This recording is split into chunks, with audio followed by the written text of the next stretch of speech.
രാവിലെ തന്നെ ചെറുതാണേ കുളിയൊക്കെ കഴിഞ്ഞ് ഉറങ്ങുന്ന അപ്പോഴത്തേക്കും ആമിക്ക് സ്കൂളിൽ പോകാറായി. ആമി ഡോറ് പറഞ്ഞങ്ങ് പോവാ. ഞാൻ നമ്മളെ ബാഗും കൂടെ കൊണ്ടുപോകും. അപ്പോൾ ചെറുതിന് ഞാൻ കിടത്തിയിട്ടാണ് ആമി കൊണ്ടുവിടാൻ പോകുന്നത്. അങ്ങനെ ഞാൻ ഒന്നുകൂടെ പോയി ഒന്ന് ചെക്ക് ചെയ്യും. എൻ്റെ ഫോണിൽ ലൈവ് ലൊക്കേഷൻ വരുവേ, അതനുസരിച്ച് ഞാൻ താഴോട്ട് പോകാറുള്ളൂ. പെട്ടെന്ന് ഓടിച്ചെന്ന് ഒരുപാട് നേരം നിൽക്കാൻ വന്നത്. നമ്മൾ ജംഗ്ഷൻ എത്തുമ്പോഴേ ഞങ്ങൾ ഇറങ്ങത്തുള്ളൂ. അപ്പോഴത്തേക്കും ഇത് ബസ്സിൽ ആമിയെ കയറ്റിയിട്ട് ഒറ്റ ഓട്ടമാണ് വീട്ടിലോട്ട്. എനിക്കൊരു ടെൻഷനാണ്. ഇപ്പം പഴയ പോലെ അല്ലല്ലോ, കുറച്ച് എഴയാനും ഒക്കെ തുടങ്ങിയോണ്ട് പെട്ടെന്നാണ് നമ്മുടെ ബെഡിൽ നിന്ന് ഇങ്ങേ അറ്റത്തോട്ട് താഴോട്ട് വീഴാൻ നല്ല ചാൻസ് ഉണ്ട്.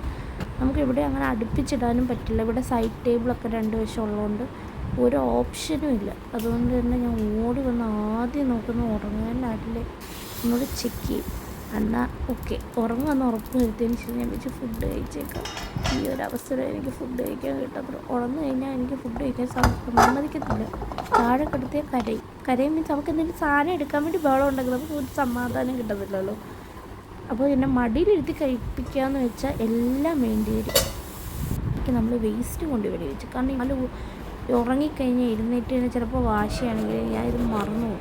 അപ്പോൾ പിന്നെ ഒരു വേസ്റ്റ് എടുക്കാതെ ആ ചേച്ചി അങ്ങ് പോകും. പിന്നെ ആ എങ്ങനെ അത് പുറത്ത് കൊണ്ടുവെക്കും. പിന്നെ അങ്ങനെ നമ്മുടെ ചായയും പിന്നെ അപ്പവും കടലക്കറിയായിരുന്നു കറി. അതൊക്കെ കഴിച്ചുകൊണ്ടിരിക്കുന്നതിന് മുമ്പേ ഞാൻ ഒന്ന് ചെക്ക് ചെയ്യും ആൾ ഉറങ്ങുന്നതല്ലേ.